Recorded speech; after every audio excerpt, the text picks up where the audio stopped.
The imposing marble courthouse loomed over the sleepy town of Millbrook, Georgia, its weathered columns standing as silent witnesses to decades of justice and injustice.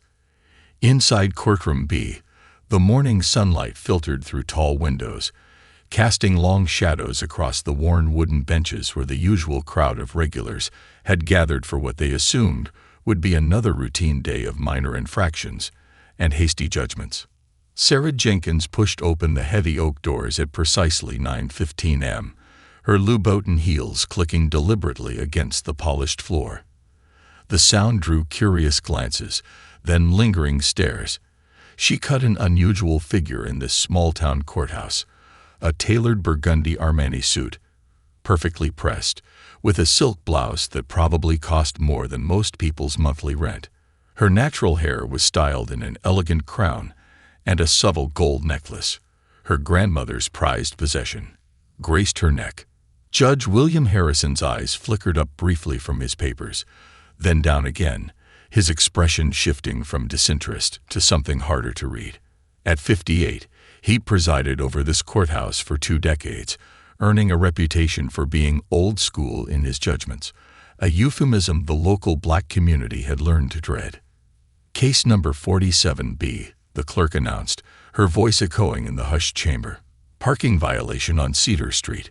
No prior citations. Sarah moved forward, her posture relaxed but dignified. The regulars in the courthouse, the bail bondsmen, the court reporters, the seasoned lawyers, noticed something different about her. Most defendants shuffled forward, heads bowed, already rehearsing their excuses or pleas for leniency. Sarah walked like someone who owned the ground beneath her feet. "Ms. Jenkins," Judge Harrison drawled, drawing out her name like he was tasting something bitter. "Your vehicle was parked in a loading zone for—" He paused for effect, peering over his wire-rimmed glasses. 45 minutes. The sign clearly states a 15-minute maximum. A few snickers rippled through the courtroom. Judge Harrison was known for his theatrical performances, especially with certain defendants. He leaned forward, his chair creaking under his substantial frame. "Do you have anything to say in your defense?" he asked, though his tone suggested he'd already reached his verdict. Sarah opened her mouth to speak, but the judge held up his hand. The morning light caught his chunky class ring, University of Georgia, class of '82, as he reached for his gavel. Given the blatant disregard for local ordinances, he continued, speaking over her attempted response, and the need to maintain order in our business district, I'm setting the fine at $200. He emphasized the amount, his lips curling slightly, expecting, perhaps even hoping for, the usual protests about financial hardship. The courtroom observers tensed, recognizing the judge's familiar pattern. $200 was the maximum fine for a parking violation, usually reserved for repeat offenders or those who showed contempt of court. For a first-time offense, it was virtually unheard of. What happened next would be discussed in Millbrook's cafes and beauty parlors for months to come. Sarah's perfectly manicured fingers reached into her Hermes Birkin bag, not that anyone in the courtroom could identify it as such. The movement was unhurried, deliberate. No nervous fumbling, no desperate search for crumpled bills. "Your Honor," she spoke for the first time, her voice clear and measured, carrying to every corner of the suddenly silent courtroom. The subtle hints of her success, the designer suit, the confident posture, the elegant accessories, had been easy to dismiss individually. But there was something in her voice that commanded attention, that hinted at boardrooms rather than courtrooms.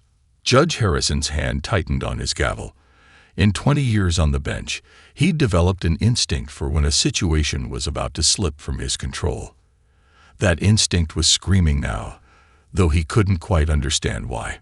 He was about to learn that sometimes justice wears unexpected faces, and success doesn't always announce itself with fanfare. Sometimes it arrives in Courtroom B on a Tuesday morning, wearing burgundy Armani and carrying a designer bag filled with surprises. Sarah's iPhone 15 Pro Max emerged from her bag, its screen illuminating with the distinctive gold and black logo of Jenkins Retail Holdings. The bailiff, John Martinez, a 20-year veteran of the courthouse, squinted at the familiar design. He'd seen it just yesterday while his wife was reading Fortune magazine's 40 Under 40 issue during breakfast.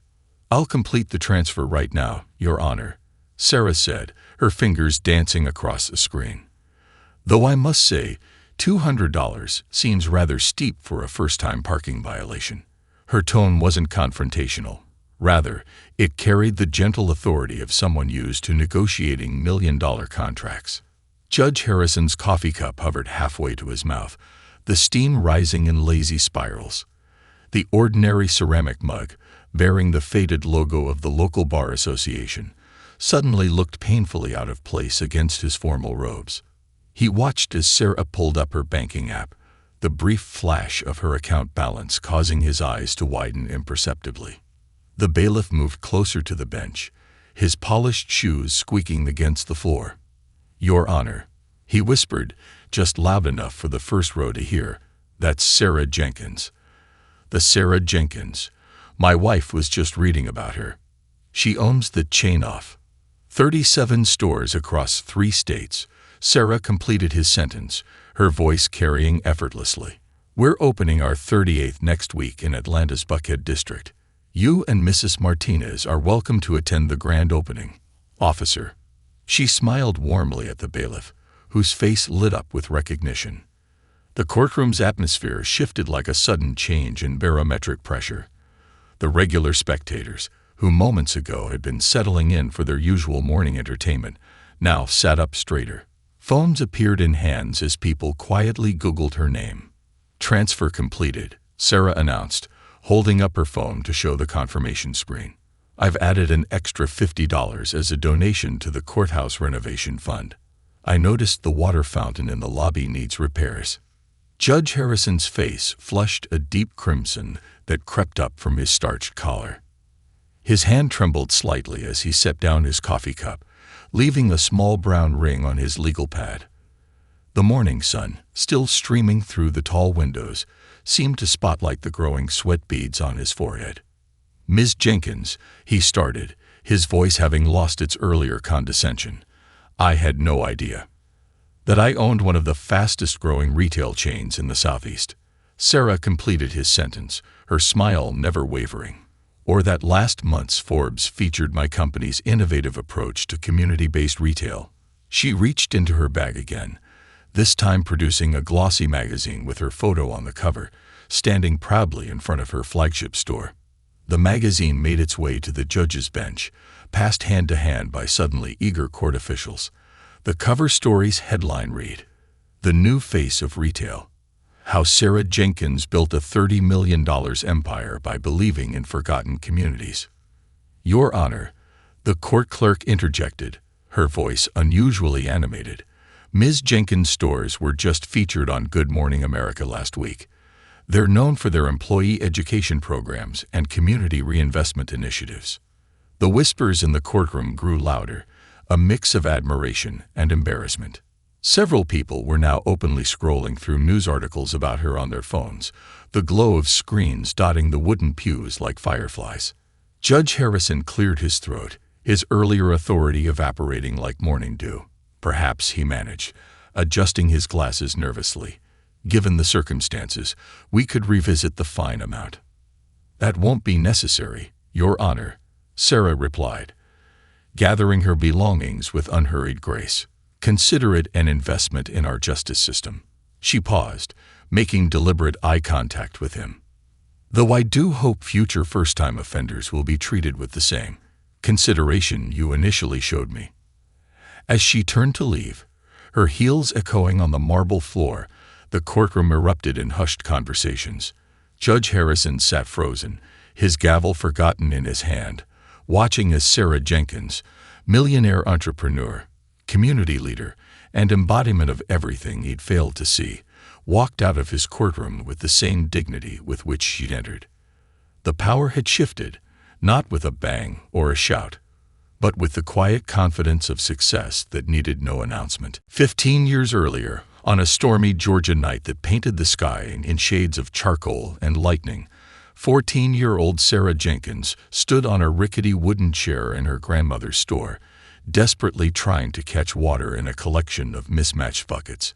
Each drop that escaped felt like a personal failure, a reminder of all the repairs they couldn't afford. "Child, get down from there before you break your neck," Rose Jenkins called from behind the ancient cash register, her voice carrying the weight of 70 years, but none of the fatigue. The register's bell chimed as she completed another careful transaction, recording it in her immaculate ledger with handwriting that could shame a calligrapher. "But Grandma," the roof, Sarah protested, reaching higher with a dented bucket. "The roof's been leaking since before you were born," Rose replied, adjusting her wire-rimmed glasses. "And we're still here, ain't we?"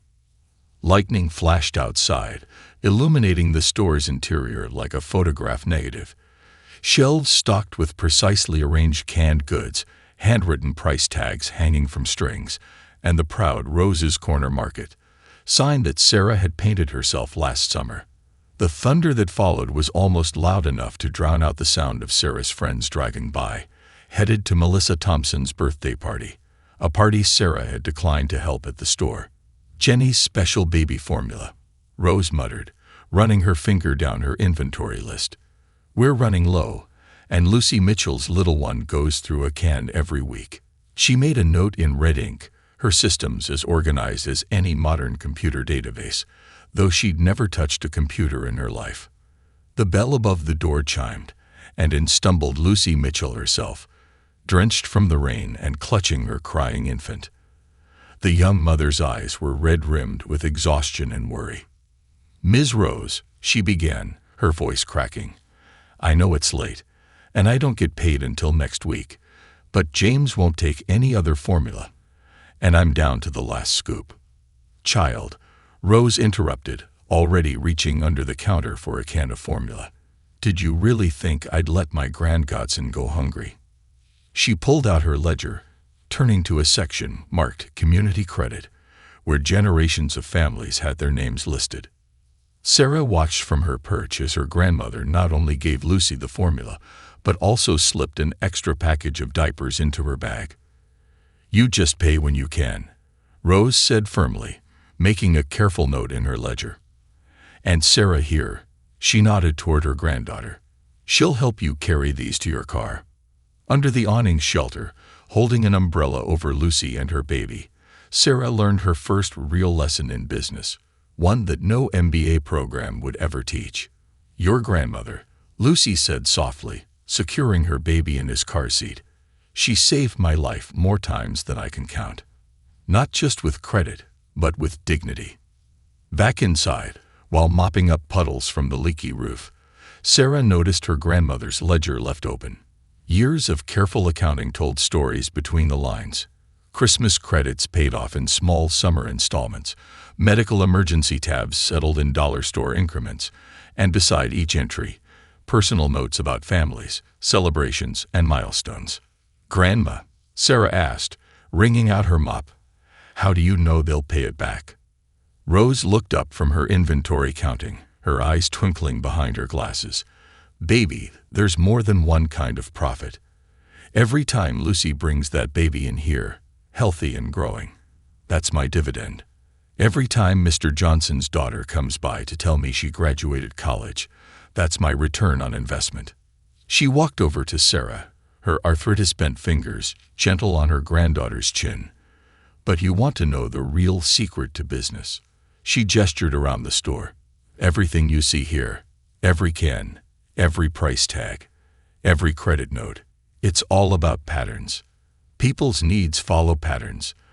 Their lives follow patterns. Learn to read those patterns, respect them, serve them, and you'll never go hungry." That night, after the storm passed and the buckets were emptied, Sarah sat at the store's back desk with her algebra homework. But instead of focusing on quadratic equations, she began sketching out her own ledger system, one that would combine her grandmother's wisdom with modern technology. She didn't know it then, but she was drafting the first version of what would become the Jenkins Retail Empire's revolutionary inventory management system.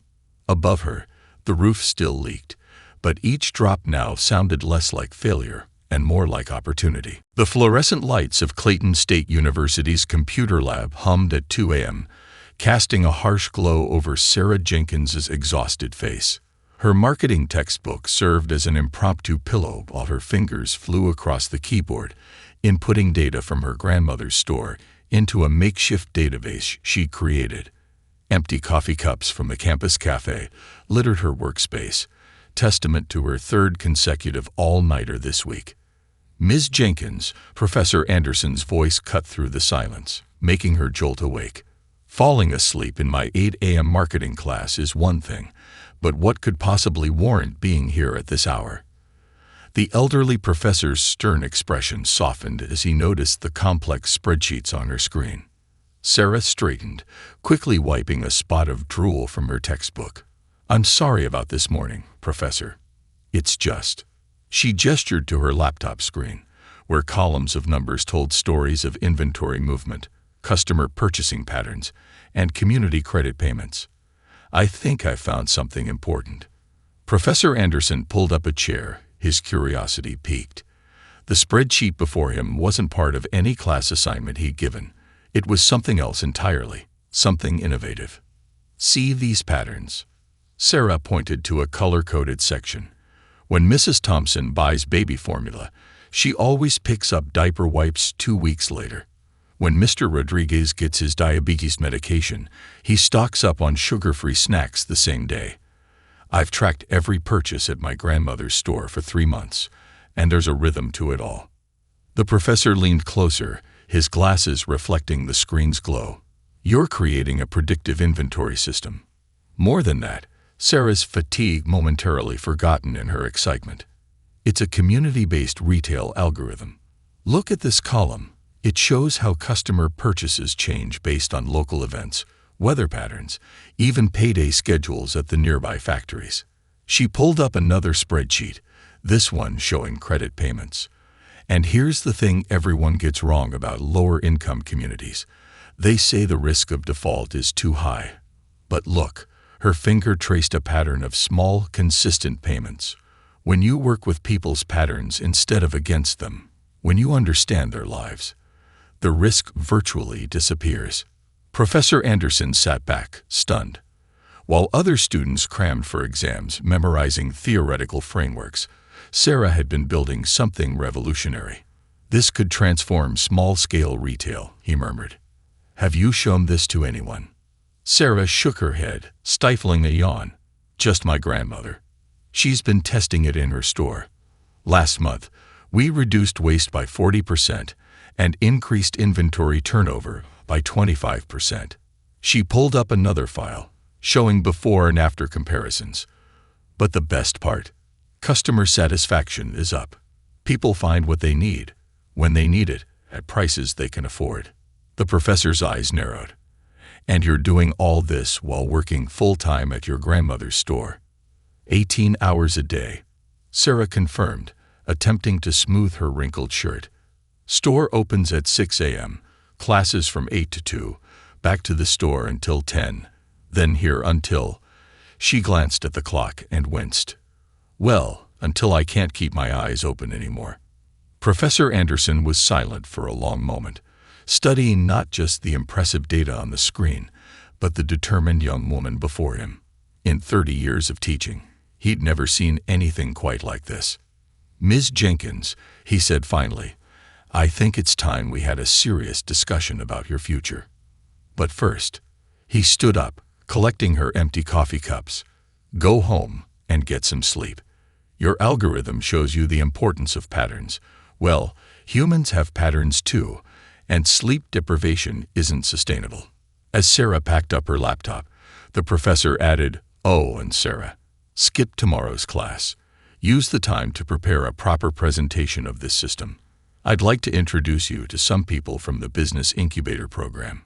Walking across the empty campus parking lot, Sarah's phone buzzed with a text from her grandmother. "Store's open, baby. Get some rest. Your patterns are showing." Sarah smiled, hearing Rose's voice in the words. Her grandmother might not understand algorithms and databases, but she understood people, and that, Sarah was learning, was the foundation of everything. The sunrise painted the sky in shades of possibility as Sarah finally crawled into bed, her dreams full of numbers that danced like stars, forming patterns that would soon reshape an industry. The antiseptic smell of Atlanta General Hospital's ICU wing burned Sarah's nostrils as she paced the corridor, her grandmother's medical charts clutched in trembling hands. Rose Jenkins, the pillar of strength who had raised her, lay connected to beeping machines, her usually vibrant face now pale against stark white pillows. The doctor's words from an hour ago still rang in Sarah's ears. The heart surgery she needs costs $175,000. Without insurance. Sarah's phone buzzed again, the fourth call today from Marcus Chen, a venture capitalist who'd been eyeing the abandoned Wilson's supermarket building in South Atlanta. The property's price had just dropped to $160,000, a steal for the location. She'd spent 6 months preparing for this opportunity, but now, "Baby girl," Rose's weak voice called from the hospital room. "Stop wearing out those expensive shoes and come here." Sarah rushed to her grandmother's bedside, trying to hide the medical bills under her laptop. But Rose's eyes, sharp as ever despite her condition, caught the movement. "Those better not be what I think they are," Rose said, attempting to sit up. "Grandma, please rest," Sarah urged, adjusting the pillows. "Everything's under control." Rose's laugh turned into a wheezing cough. "Child, I taught you better than to lie to your elders. Show me." With reluctance, Sarah spread out the papers: hospital bills, property documents for Wilson's supermarket, bank statements, and her business plan. Months of work reduced to numbers that refused to add up. "Mim-hum," Rose hummed, scanning the documents with the same attention she'd given her store ledgers for 40 years. "So that's why you're trying to wear a hole in the floor. Decision time, ain't it?" Before Sarah could respond, her phone buzzed again. Marcus Chen's name flashed on the screen. "Answer it," Rose commanded, with a strength that momentarily erased her frailty. "Put it on speaker." Sarah's finger trembled as she accepted the call. "Mr. Chen, this isn't a good time." "Sarah, the seller's getting antsy," Marcus cut in, his voice crackling through the speaker. "We need an answer today. That property is perfect for your expansion plan. But if you can't commit, I have 3 other buyers ready to move." Rose grabbed Sarah's hand, her grip surprisingly strong. "Tell him," she whispered. Sarah took a deep breath. "Mr. Chen, I need to make a counterproposal. Can you come to Atlanta General? Room 507, ITU Wing. I have something to show you." There was a long pause. "The hospital." "Sarah." "What?" "Trust me," she said firmly. "You'll want to see this in person." 45 minutes later, Marcus Chen stood awkwardly in the hospital room, his Italian suit out of place among the medical equipment. Sarah had transformed the small space into an impromptu boardroom, her laptop displaying presentations on the meal tray. Printouts spread across the foot of Rose's bed. "My grandmother taught me that real business isn't just about profits," Sarah began, pulling up her inventory management system. "It's about understanding patterns. Community patterns. Life patterns." She clicked through screens of data, showing how her system had transformed her grandmother's store. "This is impressive," Marcus admitted, "but what does it have to do with?" "Everything," Sarah interrupted. "Wilson's supermarket failed because they didn't understand their community.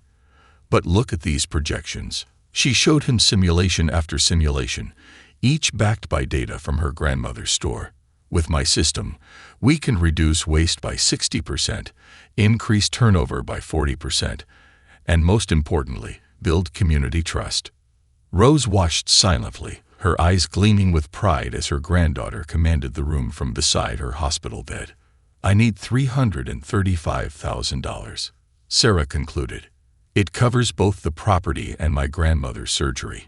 In return, you get 20% of a revolutionary retail system that's been battle-tested and proven. And you get me, someone who understands that success isn't just about shelves and stocks, but about people and patterns." The room fell silent except for the steady beeping of monitors. Marcus Chen stared at the numbers, then at Rose, then at Sarah. "In 15 years of venture capital," he said slowly, "I've never had a pitch in an ICU before." He paused, straightening his tie. "But I've also never seen anyone understand their market quite like this." He extended his hand, first to Sarah, then gently to Rose.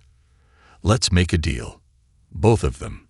Rose squeezed Sarah's hand as tears finally broke free. Sometimes the biggest risks brought the biggest rewards, and sometimes the hardest moments led to the brightest futures. The pattern was there all along.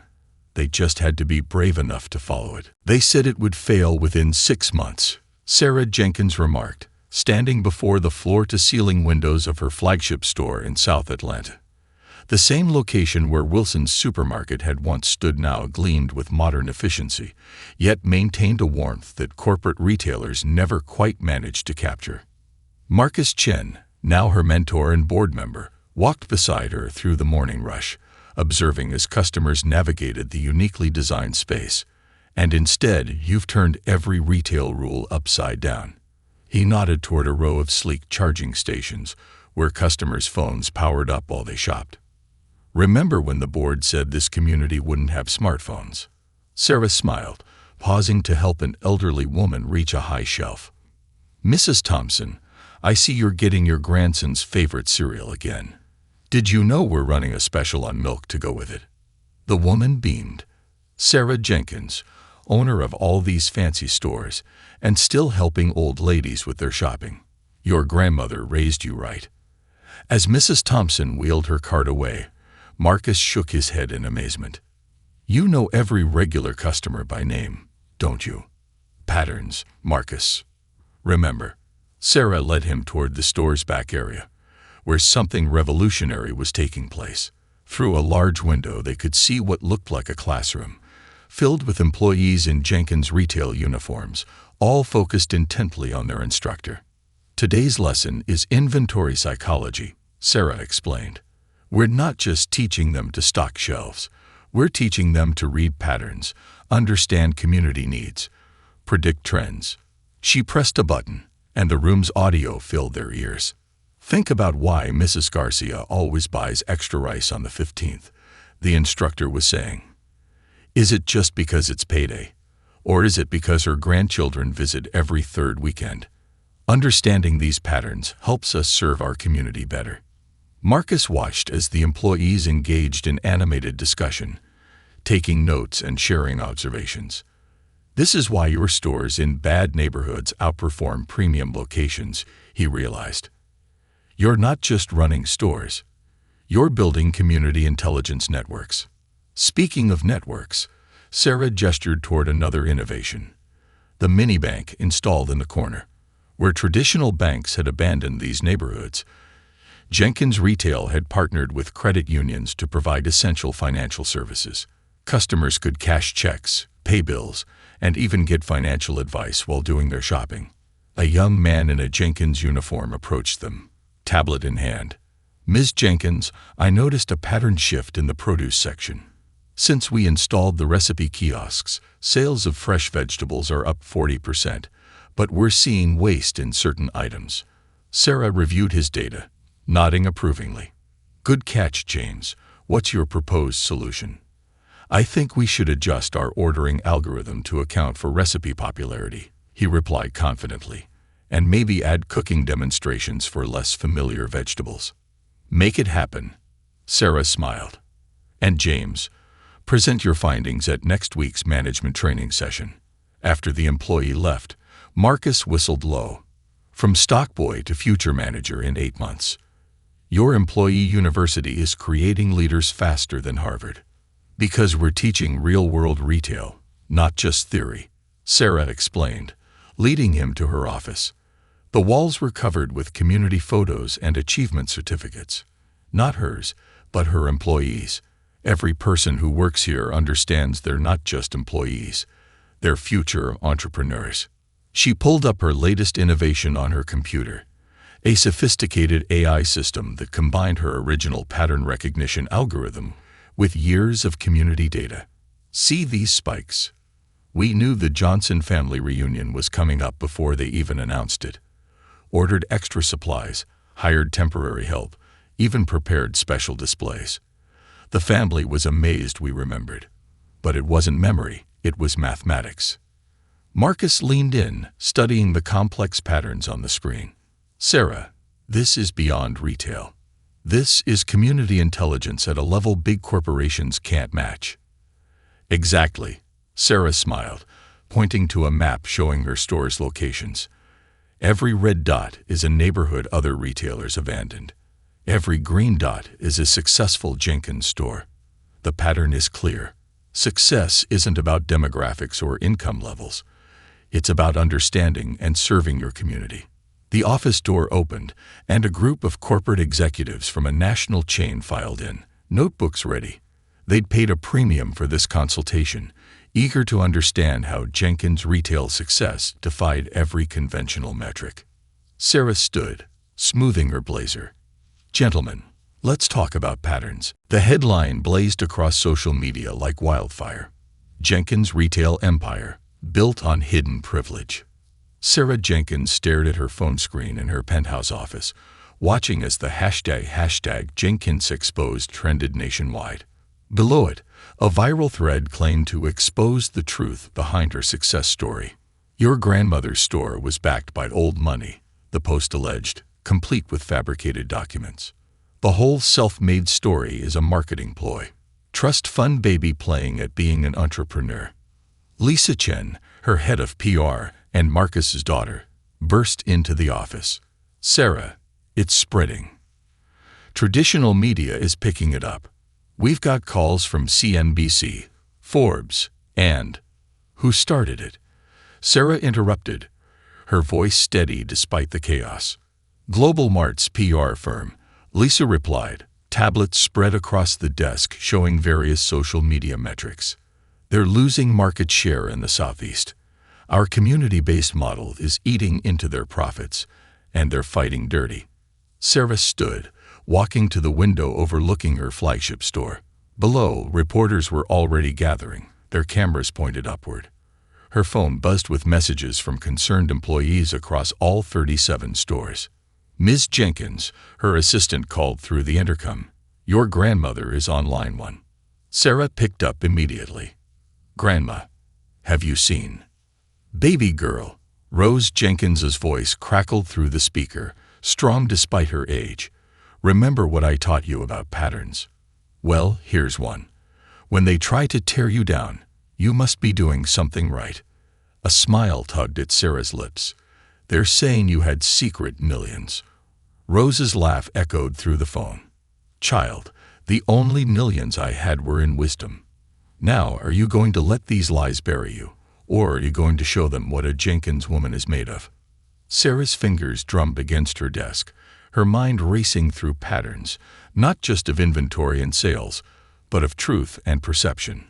Lisa, she turned to her PR head, cancel all the press statements you're preparing. But we need to respond. Oh, we will, Sarah smiled, an idea forming. Call every store manager. I want them to set up live streaming equipment. Now. 4 hours later, Sarah stood before a camera in her flagship store, her blazer exchanged for her old store uniform. Good morning, America.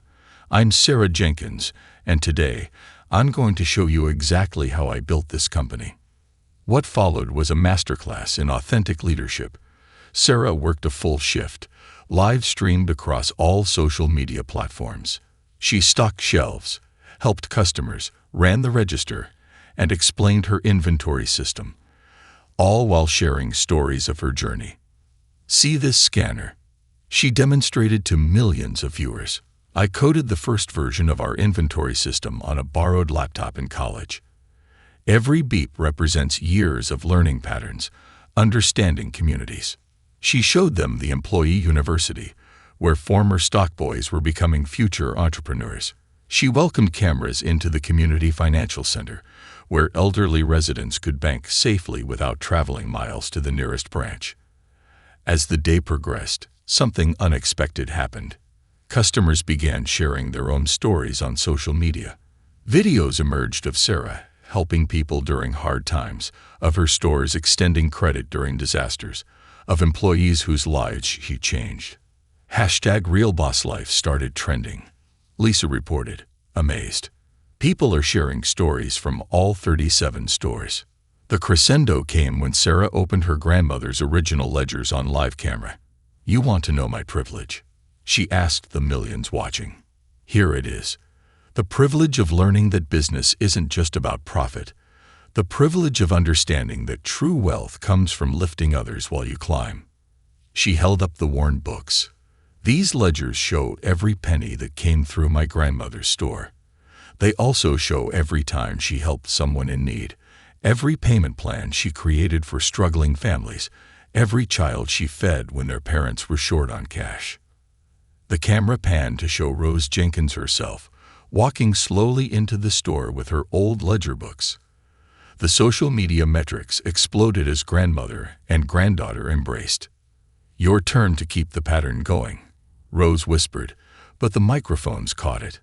By midnight, #JenkinsExposed had been completely overtaken by #RealBossLife. Global Mart stock had taken a hit, and 3 major business schools had requested to create case studies about Jenkins Retail's community-based model. Sarah's phone buzzed with a text from Marcus. "Only you could turn a PR crisis into a masterclass on authentic leadership." The pattern continues. She smiled, watching as the numbers rolled in, not just engagement metrics, but real stories of lives changed, communities served, and patterns recognized. Sometimes, the best defense wasn't a carefully crafted statement, but simply showing the world who you really were, one authentic moment at a time. The grand opening of Jenkins Retail's 38th store gleamed like a beacon in Atlanta's Buckhead district. Crystal chandeliers, installed by local artisans, cast warm light over the gathered crowd. But unlike typical upscale openings, this audience was remarkably diverse. Corporate executives in tailored suits mingled with community members from all 37 store locations. Judge William Harrison stood awkwardly near the entrance, fingering his invitation card. The same hands that had once slammed a gavel in prejudgment now trembled slightly as he observed the empire he'd once dismissed. His court clerk had insisted he come, whispering that it might be good for his soul. "Judge Harrison." Sarah Jenkins's voice carried across the space, causing several heads to turn. She approached him with the same confidence she'd shown in his courtroom, but now wearing success like a well-fitted garment. "I'm glad you accepted our invitation." The judge shifted uncomfortably. "Ms. Jenkins, I've been meaning to apologize for." "No need," Sarah interrupted smoothly. "You're about to witness something far more important than an apology." She guided him through the store, past innovations that made even this upscale location distinctively Jenkins Retail. Community meeting spaces doubled as financial literacy classrooms. A state-of-the-art healthcare clinic occupied one corner, staffed by medical students from nearby universities. Every feature reflected a pattern of community needs met with technological solutions. "Ladies and gentlemen," Sarah's voice rang out as she took the podium. "Today isn't just about opening our 38th store. It's about breaking patterns, the harmful ones, and creating new ones." The crowd hushed as she continued. "When I stood in a courtroom years ago, facing a maximum fine for a minor violation, I saw a pattern that needed changing. Today, I'm announcing the Jenkins Justice Initiative." Behind her, a massive screen displayed the program's details. "We're establishing a $10 million legal defense fund for small business owners facing discrimination. But more than that, we're creating a mentorship program matching experienced business owners with entrepreneurs from underserved communities." Judge Harrison's face flushed as Sarah detailed how his courtroom incident had inspired a movement.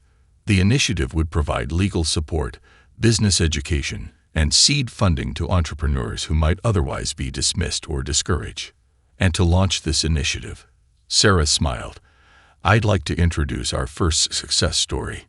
A young black woman stepped forward. Lucy Mitchell's daughter, the baby who had once needed formula on credit at Rose's Corner Market. Now she stood proud, presenting her business plan for a mobile healthcare app designed for underserved communities.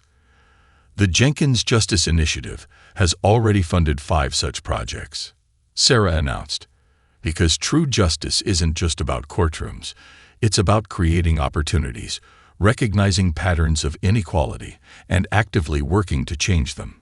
Rose Jenkins, now in her 80s but still sharp as ever, joined her granddaughter on stage. "When I kept those ledgers in my little store," she spoke, her voice strong, "I wasn't just tracking inventory. I was tracking hope. Every credit extended, every payment made, told a story of trust and community." Judge Harrison watched as Sarah unveiled the final surprise, a wall of screens showing live feeds from all 38 stores, each one a hub of community activity. Children doing homework in the after-school programs, elderly customers getting their prescriptions delivered, young entrepreneurs attending workshops in the community spaces. This, Sarah gestured to the screens, is what justice looks like in action.